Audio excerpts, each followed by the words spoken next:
हरी सिंहासन ना मैं फूल चढ़ाई, कबीर साहब कह रहे हैं। मैंने ना तो फूल चढ़ाए, ना मैं मंदिर में गया, ना मैं भगवान को बंदगी करता, ना मैं घंटी बजाता। तो इसका क्या संदेश जा रहा है संसार के अंदर? तुम भी ऐसा ही करोगे, तुम भी ऐसा ही करोगे ना। कबीर साहब कहते चला गया, लगे ना, जब तो लगी फटकार, जब तो फटकार लगी, रोक लिया वहीं बंदी खानों में। ज्ञान सचखंड का बांट गया और वहां तक पहुंचा था नहीं, पकड़ा गया वहां। तो कहने का मकसद क्या है? ये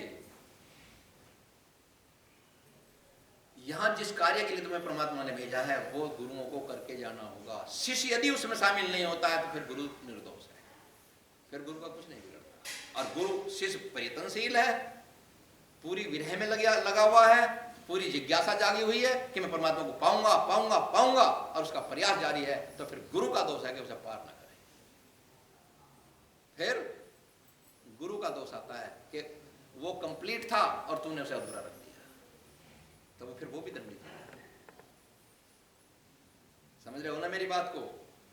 परमात्मा जीवित है, वो मरा नहीं है। क्या संसार में दूसरा राम आया? क्या दूसरा कृष्ण आया? क्या दूसरा ब्रह्मा आए, विष्णु आए, शिव आए? कोई यहां नहीं आए ना। वो केवल एक बार भेजता है अपने उन रूहों को जो संसार का उद्धार करने के लिए आती है, फिर दूसरा नहीं आता उनका रूप धारण करके, क्योंकि उनके जैसा वो होता ही नहीं। और यदि ऊपर का आता भी है तो फिर वो उस पहले का अपमान होता है। इसलिए परमात्मा दूसरा राम, दूसरा कृष्ण की उत्पत्ति नहीं करता। सारी सत्ता उसी में डाल देता है कि जाओ संसार का कल्याण करो, कर वे रूहियां कल्याण करके जाते। हर ब्रह्मांड की हर चीज तुम्हें चेतना दे रही है, हर ब्रह्मांड की हर ताकत तुम्हें जगा रही है, ऐसा करो ऐसा करो ऐसा करो, है ना। ब्रह्मांड के अंदर जो है वही तुम्हारे शरीर के अंदर है। ब्रह्मांड में ऊपर के लोगों में जहां अमृत का कुंड है, जहां अमृत के सरोवर हैं, जहां देवता लोग स्नान करते हैं, वो तुम्हारे अंदर भी। परमात्मा ने कहा वहां नहीं पहुंच पाएगा तो कम से कम अपने अंदर तो नहा ले, लेकिन नहीं नहाता। अमर होना चाहता है लेकिन अमृत उसमें नहाया नहीं, नहाना चाहता है। वहां जो धुन बजती है, पूरे ब्रह्मांड में एक शोर मचा हुआ है। ऊपर जब जाओगे एक धुनी फैली हुई है, जिसे हमने यहाँ नाद और अनंत भी कह दिया है। तुम उस नाद और अनंत से बाहर निकल जाओ, जब तुम अंतिम लोकों में पहुंच जाओगे, सबसे ऊपर के लोक में चले जाओगे, तो फिर अमर शब्द हाथ आ जाएगा। और जिसको अमर शब्द हाथ आ जाता है वो अमर हो जाता है। तुरा बरोजे हिसाब ही अमर शब्द मालूम कि शब्द बदलते बेहिसाब दरवेशी। जिसको एक बार भी अमर शब्द का ज्ञान हो गया, यानी प्राप्ति हो गई, तुरा बराजे हिसाब ही अमर शब्द मालूम, उस अमर शब्द के मालूम होते के साथ ही काल और महाकाल की भी राजधानी कुछ नहीं बिगाड़ सकती, क्योंकि उसके पास अमर शब्द है, उसके पास वहां का पास बना हुआ है। वो तुम्हारे घट में हो रहा है, परमात्मा ने वो ये कहां जाएंगे इतनी दूर ढूंढने, उस अमर शब्द को तुम्हारे अंदर बितारा है। जब तुम याद ध्यान ही नहीं करोगे, अंदर जाओगे ही नहीं, तो तुम्हारे पर कैसे उतरेगा? नहीं उतरेगा ना। ये रूह काल के देश में फंसी हुई है, और काल तो यहाँ तुम्हें कदम कदम पर भटकाने का कार्य कर रहा है, कदम कदम पर तुम्हें लूटने का काम कर रहा है और अपना खाजा बनाता जा रहा है। कितनी बार बनोगे तुम उसका खाजा? कितनी बार तुम्हें खा चुका है वो? हजारों लाखों शरीर तुम्हें देता है, सबको खा जाता है। 1.25 लाख प्राणी जीव रोज खाता है काल, और वही फिर बाद में बेचारे जन्म होते हैं। तुम जन्म ही लिए हो उसके भोजन बनने के लिए। तुमने जो जन्म लिया है उसका भोजन बनने के लिए ही तो ले रखा है।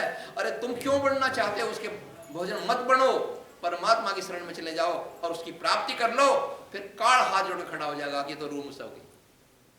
इसलिए वो योगी अमर हो जाता है, और जो ऐसा नहीं करता वो अमर नहीं होता। यहाँ संसार में जो सच्चा ज्ञान देने के लिए आता है उसको फांसी लगा दी जाती है। उसकी बड़ी बड़ी बुराइयां होती हैं, सैकड़ों इल्जाम उसके ऊपर पीछे लगा दिए जाते हैं। क्यों? माया अपना काम कर रही है। वो चाह रही है, काल ने भेज दिया है, हटा इसे, ये तो मेरी रूहों को जो मेरा भोजन है सबको ठा ठा कर ऊपर भेज रहा है, सारी रूह ऊपर चली जाएंगी, क्या होगा? मेरा राज खाली करोगे, तो माया लगी हुई है पीछे। अहम ब्रह्मास्मि का पाठ पढ़ा के भेजा था भगवान ने, बंदे मेरे बच्चे, मेरे अंश, तो संसार में जा रहा है, वहां काल का देश भी आएगा, महाकाल का देश भी आएगा, और वहां तरह तरह की माया अपने पंख फैलाएगी और तुझे फंसाएगी। इसलिए तू एक मंत्र लेके जा, अहम ब्रह्मास्मि के मैं ही ब्रह्म हूं, अपने को ये माने बैठे रहना, इस आस्था को पक्की रखना। यदि तूने ये आस्था पक्की रखी तो माया तेरा कुछ नहीं बिगाड़ सकती है। यदि तेरी ये आस्था कमजोर है, झूठी है, भरी हुई है, तो फिर माया तुझे सटक लेगी और तू फिर कहीं का नहीं रह जाएगा।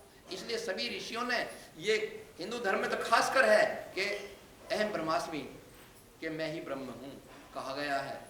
मंसूर मस्तानी ने कह दिया अनल हक, वो मैं ही हूं, सूली पे चढ़ा दिया। संत ईसा मसीह ने भी ये कह दिया कि मैं ईश्वर का बेटा हूं, मैं उसी का पुत्र हूं और कोई नहीं है, और मैं ही ब्रह्म हूं, मैं ही परमात्मा हूं, मैं ही ईश्वर हूं और मैं ही उसका बेटा बनकर के आता हूं। यहूदियों को बात बुरी लगी, काफिर कह करके घोषणा कर करके उसको सूली पर टंगवा दिया। ये संसार ऐसा काम करता आता सदा से चला हुआ आ रहा है, समझे नहीं? तो ये तो भाई अपना अपना काम होगा। तुम्हारा काम है इस काल के देश से मुक्त होकर जाना, यहाँ की माया में फंस जाना तुम्हारा काम नहीं है।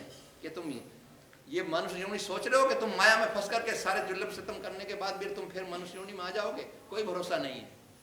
हाँ, यदि बार बार मनुष्य योनि में आना है तो चक्कर खोल लो अपने शरीर के, फिर कोई योनि नहीं बदल सकती। जो मानव योनि आज है वही कल भी रहेगी, अगले जन्म में भी रहेगी, फिर उससे अगले जन्म में भी होगी, और जब तक तू उस परम धाम तक नहीं पहुंच जाएगा तब तक मानव देह मिलती चली जाएगी। और जहां सावधानी हटी वहीं दुर्घटना घटी। जहां तुम भगवान की भक्ति को छोड़ दोगे वहीं से तुम्हारी योनि बदल जाएगी, मानव योनि छूट जाएगी। ये भक्ति ही है परमात्मा की, ध्यान साधना ही है जो तुम्हें मनुष्य की योनि में बार बार लाएगी। इतना बड़ा रास्ता भगवान ने खोला हुआ है, पर ये नहीं समझ पाएगा, ये जीव नहीं समझ पाएगा। यहाँ आकर के मेरा ये नहीं काम हुआ, मेरा यो नहीं हुआ, अरे ये तो सब कर्म पर आधारित है, जो तू करके आया वो तुझे मिलना है, कर्म पर आधारित है। एक दिन एक औरत बोली, गुरुजी क्या बताऊं, मेरा पति तो मुझे बहुत मारे, बहुत पीटता है, कुछ ऐसा करो इसका मन बदल दो। मगर अच्छा ऐसा भी हो जा, मगर मैं मन क्यों बदलूं, तने ऐसा काम किया ही क्यों जो मुझे तेरा मन बदलना पड़ेगा? तू भी तो उसे दुखी करके आई है, तू भी तो उसमें उनको खूब अच्छी तरह सता के आई है, अब बदला ले रहा है तो क्या, कौन सी बात है, वो तो अपना बदला ले रहा है। तू भी तो पीठ छेद का आई है उसे, तने वहां कब सोचा कि मेरा धर्म क्या है? तूने तो भूखा प्यासा रख के सड़ा दिया उसे, वो मर गया उसमें, अब बदला ले रहा है तो तुझे क्या परेशानी है? ऐसी संसार में जो तुम्हारे पुत्र हैं, बेटा बेटियां हैं, ये सब तुम्हारे संस्कारों की वजह से आए हैं। बेटा कौन कौन, बेटी कौन कौन बनते हैं? एक तो वो जिनका तुमने माल मार लिया है, पिछले जमाने में खा गए हो, सटक गए हो, वो अपना माल लेने के लिए बेटा या बेटी बनकर संसार में तुम्हारा पुत्र बनकर आता है, पुत्री बनकर आता है। एक वो जिसको तुम दे के आए हो और उसने लौटाया नहीं है, वो भी पुत्र बनकर अब पैदा होता है, क्योंकि अब बाप की सेवा करेगा, जितना लिया है उतना वापस करना है। या एक एक कर्म का हिसाब होता है, हर बात का हिसाब होता है। कोई धोखा किसको दे रहा है? अपने आप को दे रहा है। परमात्मा कभी धोखे में नहीं आता। भाई आप आत्म ज्ञान का पल्ला पकड़ो, आत्मस्तम तीर्थम मुसर्जय बहिस्तीर्थानि योवर्जेत कर्म करस्तम से महान रत्नम तप्ता कांचा विमार्गति। पार्वती ने कहा शिव जी महाराज से, भगवान सारी दुनिया तुम्हें ईश्वर मान के पूजा करती है, सब तुम्हारे नतमस्तक होते हैं, कोई तप करता है, तीर्थ करता है, तुम्हारे नाम की माला रटते हैं, पर प्रभु एक बात तो बताओ, तुम किसके ध्यान में बैठे रहते जब तुम ही ईश्वर हो?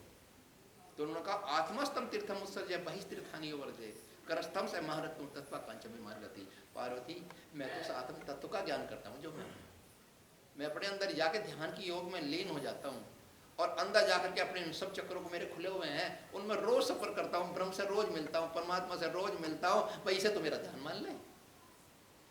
क्या लगे हो ऐसा भी है, तो फिर मैं भी अमर होना चाहती हूँ। लोग तू भी ध्यान में आ जा। ध्यान ही ऐसा है जो सबको एक जगह से एक तरह का बना देगा, और ज्ञान एक तरह का नहीं बनाएगा। ज्ञान तो वैसा बनाएगा जैसा तुमने हासिल कहा। कोई लूटमारी का ज्ञान सिखा रहा तो लुटेरे बनोगे, कोई चोरी का ज्ञान बना रहा है तो चोर बनोगे, कोई खाने पीने का ज्ञान सिखा रहा है तो रसोईया बनोगे। ज्ञान तो विभिन्न रूप लेता है, लेकिन आत्म तत्व विभिन्न रूप नहीं लेता। वो तो कल्याण में तुम्हें ला के खड़ा कर देता है। उस आत्म कल्याण को संभालने के लिए परमात्मा ने कहा है कि संसार के जीव मुझे कभी भी प्राप्त नहीं कर सकते, क्योंकि जब कोई जीव कोई गुरु की शिष्य को सतलोक में दाखिल करता है, अलख में दाखिल करता है, अगोचर में दाखिल करता है, उसने तो कर दिया, लेकिन वो रोक लिया गया। क्यों रोक लिया गया? क्योंकि उसने केवल ध्यान की बातें करी हैं, दान और पुण्य नहीं किए, भजन और भक्ति साधना और चीजों को सब छोड़ दिया, बल्कि और बुराई करता रहा। अरे क्या रखा रामा पाम, ये फलाने ऐसी बातें मैंने बहुत देखे करते हैं, ऋषि भी देखे मैंने करते हैं, क्योंकि मैं तो उनकी मीटिंगों में भी जाता हूँ। तो ये सब क्या हो रहा है? अरे ये तुम्हारी बाढ़ है। जब खेती चारों ओर से तुमने किसी जानवर का खतरा है वह भीतर घुस के हमारी फसल को ना खा जाए, तो तार पोड़ दिए चारों तरफ, बाढ़ लगा दी ना, तो बाढ़ से कांटों की बाढ़ है, वो भारी भरकम जानवर उसके अंदर नहीं जा सकता, तो खेती बच जाएगी ना, फसल बच जाएगी तुम्हारी। ऐसे ही ये दान पुण्य कर्म यज्ञ जितने भी तीर्थ सात्विक कर्म है, सतोगुण कर्म है, जितने भी सात्विक चीजें हैं, इन सबको तुम्हें करना होगा। और जब तुम परमात्मा के यहाँ जाओगे, मान लो काल के देश से तुम्हें महाकाल के देश में दाखिल करना होगा, तो सबसे पहले काल अपना टैक्स गुरु से मांगता है, तुम्हारा शिष्य मेरा टैक्स दिलाओ। गुरु से कहेगा कि तुम्हारा शिष्य है, इससे मेरा टैक्स दिलाओ, मैं तभी तो ऊपर महाकाल के देश को भेजूंगा, पहले मेरा तो हिसाब चुकता करा दो इससे। वह कैसे करा? मैं उन्होंने ना दान किया, ना पुण्य किया, ना भक्ति करी, ना साधना करी, बस एक ध्यान में लीन रहा, और ध्यान में परमात्मा की प्राप्ति नहीं की ना, तो उसकी भक्ति वहां कट गई।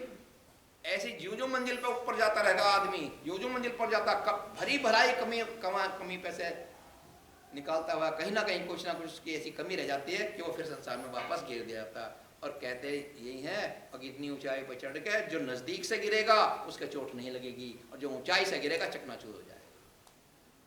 शुरू से ही अपनी भूमिका सुदृढ़ बना के चलो। तुम्हें परमात्मा को पाना है, परमात्मा के देश जाना है।